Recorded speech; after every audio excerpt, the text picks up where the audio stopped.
Hello, it's Jeffrey with Real Nifty Vintage, and I'm back today with another fantastic haul video of items that I picked up at a recent estate sale that wasn't even an estate sale yet. So I reached out to a seller on Facebook Marketplace who happens to be an estate sale planner or company, professional company, and I knew that ahead of time because I know her name. And so she was listing some syrup pitchers, milk glass and some clear, some depression, some porcelain, so all different kinds of syrup pitchers. And I saw some there that caught my eye, mostly the milk glass ones because they're really pretty, the hand painted ones. The only thing was they were $20 each, which is a lot for a syrup pitcher. So I decided to go anyway and check out what she had because there was a potential that there might be something there that is worth considerably more than she estimated. So I wanted to at least see them in person. So I got there, and as soon as I got there, I noticed that there was a large truck outside with the logo plastered on the side of the door panel of a nearby antique dealer, and my heart started racing. I was like, oh my gosh. So basically what I'm saying is it just so happened to be that the day that I was able to come and look at them, she had other resellers there too. So I got in there and there were about 5 or 6 other people walking around. And these were dealers because, and I've heard this about her in particular, that she allows other resellers to come in before the sale begins to buy things. And there's some, what's the word, controversy over whether or not that should be done. Probably if you're just a regular layman and you're like out shopping, you wouldn't like that. But as a reseller, you kind of do like it. But okay, I'm all over the place. But the point is, I got in there and I was able to shop the entire house, not just the syrup pitchers. Now, this lady is not known for being cheap. Her items are not affordable. I mean, I'll say that she knows what she's doing. So I don't think I got any bargains by any means, but I was able to get the first pick of some pretty fun things that I don't normally get to see. That's the most exciting thing here. The most important part is I wanted to get some different things that I don't normally have the opportunity to buy. So let me start off first here with the milk glass pitcher. So this one's very interesting because it has the metal handle, and as you'll see in the other 2 that I bought for $20 each, they have the attached glass handle. So this one's attached here. What's interesting about it is the pattern here is very, very similar to a pattern called Cosmos by Consolidated Glass. That's actually a pattern of milk glass that I collect. It's sort of a hard pattern to find, but this reminds me of the way that the colors are. There we go. The way the colors are applied, it looks just like the Cosmos pattern. Now these are all from the same era, about the late 1800s. Yeah, late 1800s. So this has some age to it. Very cool syrup pitcher. I will also say that at some point it looks like somebody like glued this in. I don't know if they glued it in or they puttied it in, but this screw top is not going anywhere. So let me show you the inside. Can you see that brown kind of on the inside there? I don't know if it was a situation where the inside ledge of this milk glass was like chipped and they needed to like screw it. I don't know, but it's all one piece now. So obviously you're probably not going to use this for syrup. You're just going to use it for decoration. I paid $20 for this one. I am expecting to sell it for $40 plus shipping. So it'll be about $50. Yeah. We'll hope that works and it works out. I will say that the syrup market is a little low right now.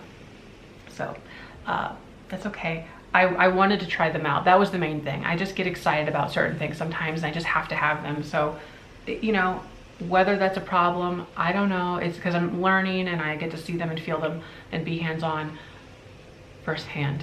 Okay. Now this one here does have a name, but it has sort of an AKA name. It's not really, I guess what you'd say, the real name that it came out with, but people call this petunia swirl. So there's these little petunia flowers right in here and then swirls. So that's how they came up with that name. But this has the attached milk glass handle. And again, Now I will say this one has a much nicer inside. You don't see that brown in there. So we got that one there for $20. I expect, again, about the $50 range with shipping included on that one. And the last syrup pitcher I picked up was this really nice one. I had to get it because I like the texture of it right in here. Really pretty. And then I like the flowers, hand-painted flowers, late 1800s stuff going on right here. Very nice. This one has that brown on the inside too. Yeah, it's like this putty kind of stuff. This one here goes by the name Alba, I believe it was, Alba. And I think this one dates a little bit more precisely at around 1890 to 1892, somewhere in there. So I'm gonna give these three a shot and we'll see how that goes in my Etsy shop. So that's fun. Now the other item that I bought from her, very fun, Pink Depression. And I wanna also say that this is kind of lending itself to the elegant cut glass of that same time because it is etched along the rim here. We'll try to get that close up. Okay, there we go. So you can really see the design there with that. Has sort of a geometric lattice work, and then right up top we have these little flowers. Really pretty pink depression footed mayonnaise. So yes, it has the spoon and it's also etched on the bottom of the spoon. Very nice. It looks like there's a couple inclusions on the spoon. Where'd they go? Oh yeah, there, okay. Yeah, inclusion is just a manufacturing defect, not a big deal. So there we are with this one. I will probably put this one here up for right around $40 with shipping included. I had a pink depression footed bowl just like that, very similar, with gold gilding along the top, and it sold for $34 with shipping included pretty quickly after I listed it. So I'm probably going to put that one a little higher, especially considering that it has all the fine etchings on top of it. So that's really pretty. Now, let me switch gears because I went to a flea market, and this flea market is basically a business that cleans out houses. And so a lot of the stuff they get is for next to nothing. And they also sell on eBay too, some things. So I was surprised that this was still here. But if you're not into like china and ceramics and glassware like I am, and I get really into it, then you're probably not going to bother looking it up. This item here is very old Belleek. Belleek is a pattern, is a Irish porcelain that I collect. I have some right over there, and I'm pretty selective about it because, you know, I don't need a lot of anything. So let me show you this pattern. Now, I was hoping that my Belleek book would arrive by now. I could not believe that I did not have one. I have a book on most, well, I don't want to say everything. I have many books, probably about 30 reference books on the different things, but not of Belleek, and I collect it. So here, I feel like I'm just a jabbering fool today, but look at this. So if you are at all familiar with Belleek, you will be shocked to see color. They are not known for that. They are known for this sort of coloring right here, this sort of creamy porcelain color. And if they have any color, it is green clovers. Hi, focus. Green clovers on it. That's what they're notorious for these days. But this here is a very old, from 1891 to 1926. Wow, that's old. So you might recognize that 1891 time frame. That is because of the McKinley Tariff Act of 1891, which states that you have to have the country of origin marked on the bottom of your porcelain pieces, or most anything for export. It also coincided with the same law, and I don't know the name of it, but they had a European version of that same law that took, I think it took effect in 1887, and it was like changed around in 1891. But for those reasons, the mark changed in 1891. And the mark, I'll show you, this one probably looks the best, is a black mark, and so it has a harp and like a lighthouse kind of a thing. It says Belleek in that ribbon, and then the ribbon below it, it says something Ireland.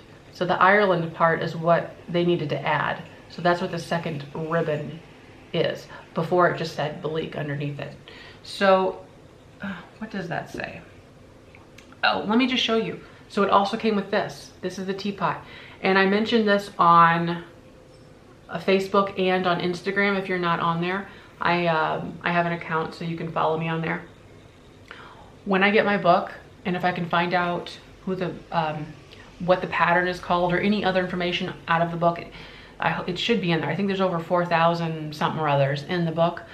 I'll put it on Instagram, whatever I find. Instagram, Facebook, they're linked up, so you get the same feeds. This is an amazing, very rare.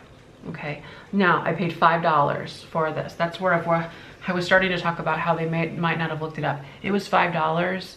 I believe, from what I can see on WorthPoint, that it is over a $400 configuration here. That even includes a chip, unfortunately. These teapots are prone to getting chips on their spouts, and you can see it right there. But I mean, from the side silhouette view, you don't really see it. And it is so rare. In fact, I'm trying to think if I haven't found one example of this sold, listed, anything. And when I say this example, I mean pink. I have found one that looks like this with the flowers on it, but not with a pink background. So I think that really makes the difference. It's very rare. I'm very excited about it. I don't know if I could ever bring myself to sell it. But anyways, once I find out more information, I'll try to let everyone know on Instagram and Facebook. But it's very cool. Speaking of this, the other set that I found, it was a multi-piece set. It came with a platter. It was like a service for, like, I want to say 12, let's say. It sold for around $10,000, and it was not in pink. So I did some math and all that. I'm thinking it's going to be 400 or more, but I need to learn more about it. Okay, back to the estate sale. I did get a couple like little incidental things, like this leaf plate. I thought that it was pretty cool for $2. With spring, Easter, and everything coming up, it's a great booth item at the very least. Otherwise, it could also go online. But I mean, it's, well, you know what? I need to double check. I never did look this up. It says Wilden, I don't know if it's Widow Creek Pottery. Widow Creek Pottery and Crafts. Okay, I'll double check that. I haven't yet. So, you know, it's pretty cool. Leaf plate. So we'll see about that one. As a leaf plate, I could probably put that online for, you know, mid-20s with shipping included. This here I picked up for $2 at the flea market. Very kitschy, very retro, Florida metal tray. Just a nice little old souvenir thing. It's like a $20 item with shipping included on Etsy. I also picked up this little basket. It's a little porcelain basket. I love anything with fine detail like this because it shows hand craftsmanship on it, and it's also a shock factor to find them without any issues. When you have all these little points that could easily break off, I just value that. So I paid $3 for this one here at that professionally ran estate sale, and I think that was a great price for it. I will probably put this up for around $20 to $24 with shipping included. I said that it's hard to find these without any issues. I think there is one issue. I have to find it and I'll list it. I'll put it in the description, but it's so minor that I couldn't not get it. So that's that one.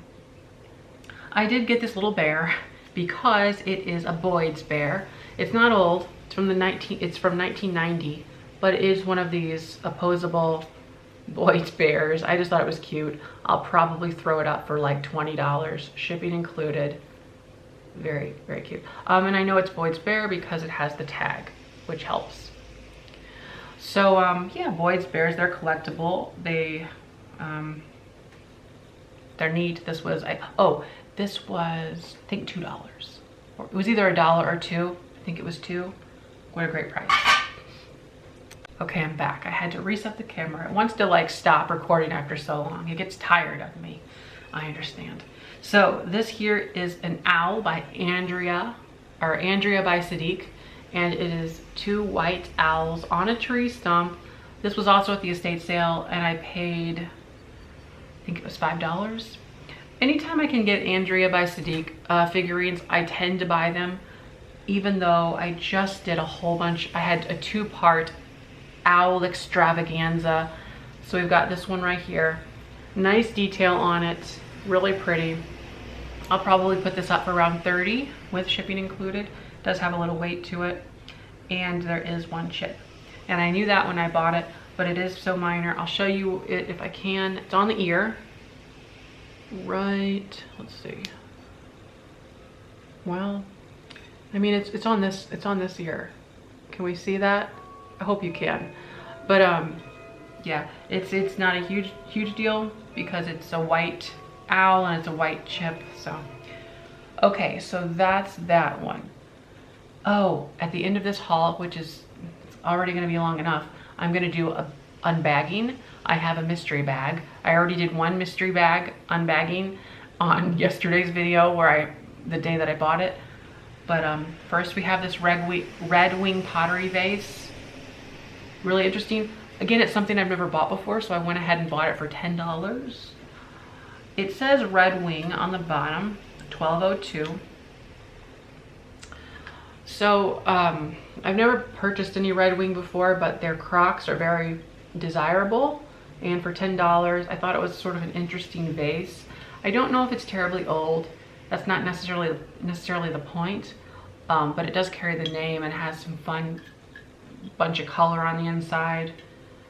Reminds me of like an old piece of Majolica or something with the way that they did the inside like that. But at $10, I probably will sell that for, you know, I'm not sure.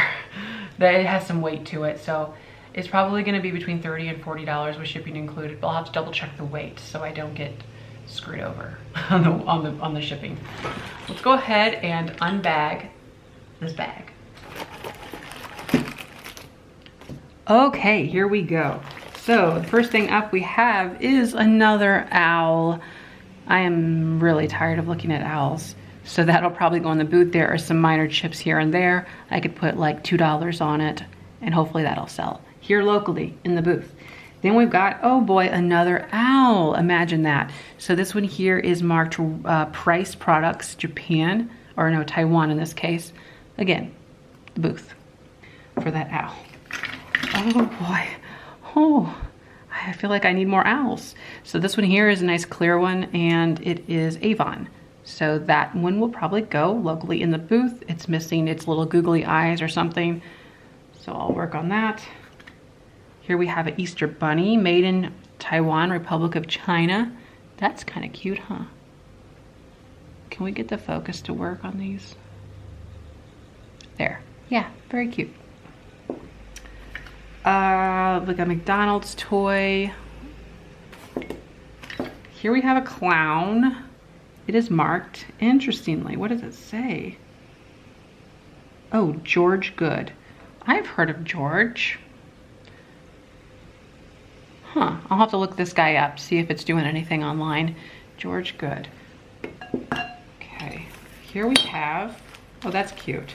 It's a plastic elephant and it says made in Hong Kong. Little acrylic kind of thing. There we go. Yeah, so that's kind of fun. Then we have, oh, isn't that neat? This one is a plastic, just a dog. I'm not sure what kind of a dog that's supposed to be, but there it is. Then we have this, I guess it's an angel in a column. You could put, oh, it's a candle holder. Okay. There we have one of these little things. Here's another bunny figurine. We could put that with the other one. Very cute. Here is a bell. Love is kind. Precious moments. Bell. Yeah, a couple of seals on a rock. That Siamese cat. Very cute. Yes, with the flowers on it. There is a tiny chip here. It's a salt shaker. Hopefully the other one's in there. I doubt it, but marked Japan on the bottom, so it has a little age to it. Very cute. Oh yes, another bunny. We have a trio of bunnies now. Made in Taiwan. Very cool. Whoops. Ooh, this bunny's adorable. Look at that little thing. It's like a little bug house. Come, this camera is not wanting to focus. It's like a little bug house figurine, if you're familiar with those. How cute it is. Boop. Yeah, very nice. Here we have a skunk bell.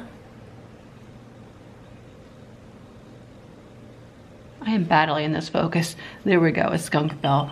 And it is marked Walmart in the old Walmart sticker. That old logo right there. Very cool. Here we have a bunny bell. And then we have this funny little gal. She is cleaning her house. And then Schlafly, it's a local beer company. And this is, oh, this looks like something that I would know. Oh, well, I don't know what it is. Is it like a punch for leather or something? No, it's a stopper. Is it a stopper for, well, I don't know. So thanks for watching, and don't forget to like, comment, and subscribe. Bye-bye.